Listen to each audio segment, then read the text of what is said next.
these are the parts that the Lord has continued to take me through. Some of you, the Holy Ghost will wake you at night and say, look at everybody sleeping.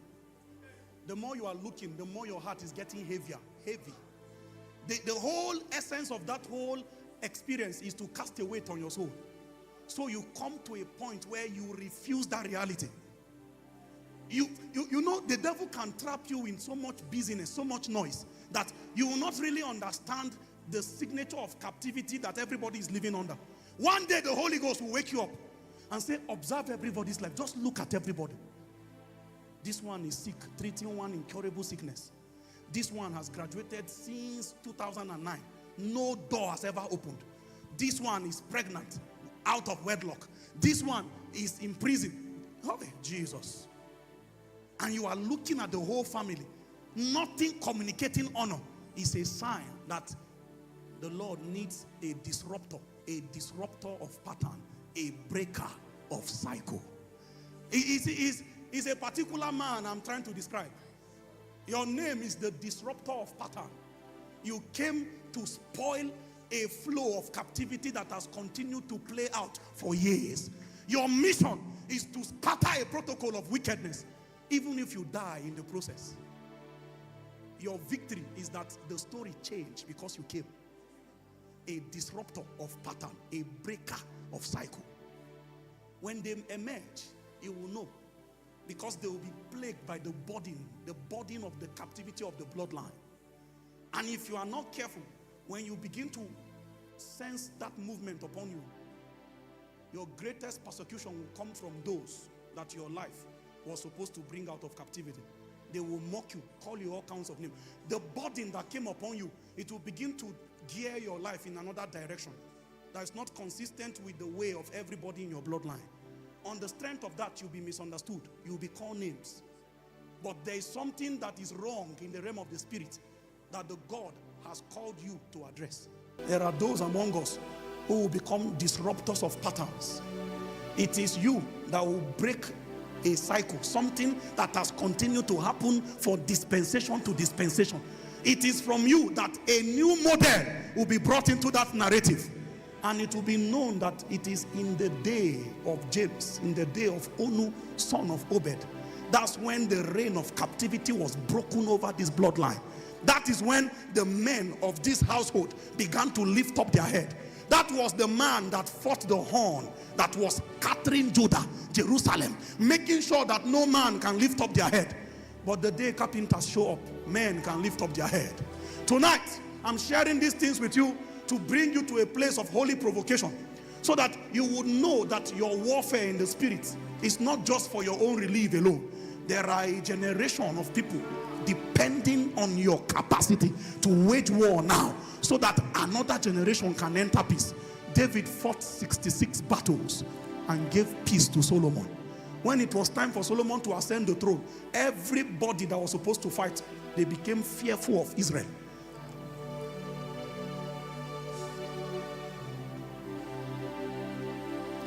Will the powers of the enemy submit themselves before your children come? Or you will bring innocent children into captivity and warfare? The same illness and disease that ravaged your life growing up, you can now look at a young child that came from your loins. Same signature. It means the enemies still came to keep another generation under captivity. It was as good as you never existed. Since your children should fight the same battle you fought, there was no advantage they got from you. It was as good that you never gave them any advantage in the spirit, since they too were brought into a warfare that they never bargained for. Hey, that fasting demand, that thing whispering, can you just tarry? Can you not stay away from food for just 21 days? It's not about your freedom alone. There are people who can be born with proclivities. The way you are going like this, a seed can come from you that will have an unusual penchant for immorality, and the boy will not know where his fight is coming from. He got a portion from your own fraternity. That's why tonight, if you are actually desperate in the spirit, you will realize that the warfare that is demanded of you to fight against corruption, it's not just for your own benefit. There is a generation counting on you, hoping that you can fight and plant banners of victory. They are born into peace. I told myself a few years ago, I'll fight my wars. I'll fight my battles. All captivity that I saw will die with me. My children will not enter this warfare. I will fight till my last breath. I will war with any nature that is trying to domesticate the inhabitant of my bloodline. Some of you open your eye and you realize everybody in your bloodline, they are victims of immorality. Your great-grandfather has several children out of wedlock. Your grandfather, many children, he does not even know their mothers. Your own father, you can look, it is before your eye. Before your eye. You can see a man who is trying. He is trying to be a responsible man. But there are laws at work that transcend his capacity. Hi, Jesus. One day, a very loyal, a moral man. One day, a strange woman just came and said, I came to bring your son to you. And you see a man who have tried to model integrity, his head down. They conquered him. They made sure his strength cannot prevail. When you see these things, it's a sign that there is war at the gate. You already know that it's coming from me too. It has flowed from one generation, second generation, third generation. Now you are fourth. You think they are not coming for you? They are preparing. If you are sincere with yourself, you can look inward and see the way you feel. You can see the movement of corruption that is trying to domesticate you. You can see the desires that crosses your mind. It's an ancient warfare. Many have fought before you. But there's a prophecy that has actually anticipated your arrival. They knew that they were weak. That day, your father was brought to shame because of that scandal that came upon his name. It was his cry, his secret desire. One day a warrior will emerge. One will come from among us. One will emerge in whom the shame and ridicule of corruption will not be able to subjugate. Are you the one who is to come? Are you the one that can change this pattern forever? Are you going to be the first person to be legally married in that family? Are you the one that can fight the warfare?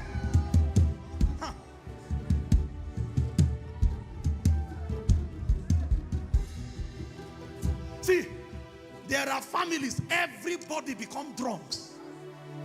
They have an unusual proclivity for alcohol. Everybody is high. Before you know it, they become non-entities in society. So the code of captivity written by princes is that we will lock up the greatness of every member of this bloodline on the table of alcohol and red wine. So the moment the heavens program greatness into any child, he enters that bloodline. They say, bring the ancient tool that everybody before him has fallen for. So they bring your own dose of drunkenness. Before you know it, you will find out that all the people Satan is bringing your way as friends are people that are frantically trying to introduce you to alcohol. No, they are not your friends. They are agents, ancient agents, trying to make sure your own story too ends as every other man before you. Somebody tonight will go against, you will go against a warfare that has lasted for maybe 400 years. 400 years of defeat in that bloodline. A man will emerge tonight. One in whom the Holy God will teach his fingers to fight and his hand to war. And you will suddenly come into strength to say no to the works of the flesh and introduce a new era to your bloodline. Are you willing to drink the cup? Are you willing to pay the price you must pay if you will disrupt the pattern?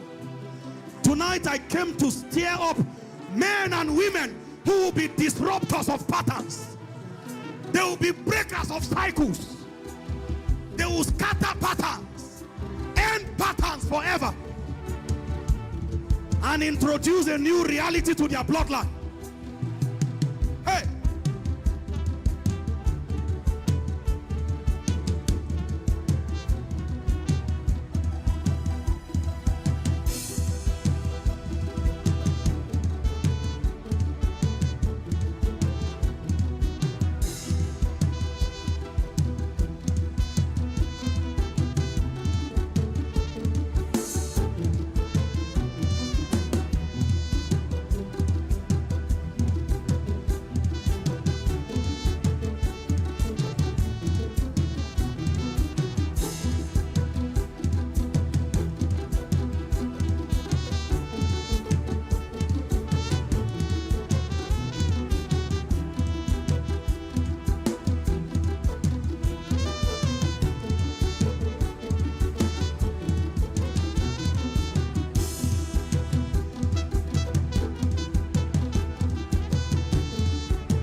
Can anything good come out of Nazareth? Can anything good come out of Nazareth? Yes, the stone that the builders have rejected has become the chief cornerstone. Something good can come out. A global voice can emerge. A man of honor can arise.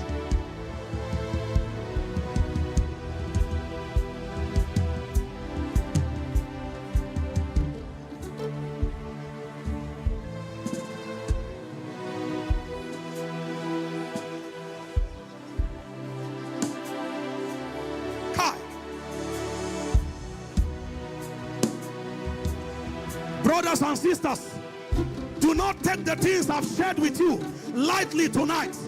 Remember your region. Remember where you came from.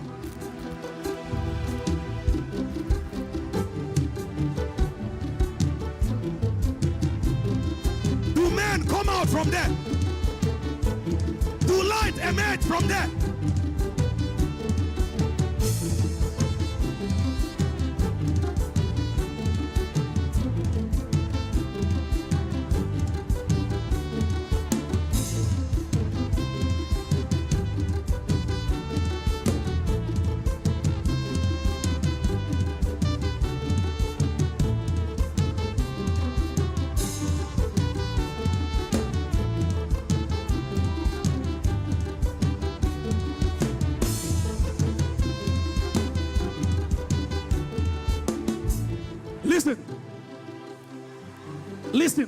Listen, my brother. Listen, my sister. You have been battered, afflicted. You go to bed every night. A stranger comes and sleeps with you without your consent. You wake up in tears. Oh, it has happened again. Are you not worried that your daughter is now also coming to tell you that somebody came and slept with her in the night? How long shall this thing continue? Will another generation be sold into captivity again? It will continue until a warrior emerges, a disruptor of pattern, a breaker of cycle. God must raise one in every generation, a man who will say enough is enough. And that statement, enough is enough, he said it on the altar. He tarries on the altar and judges wickedness from the throne eternal.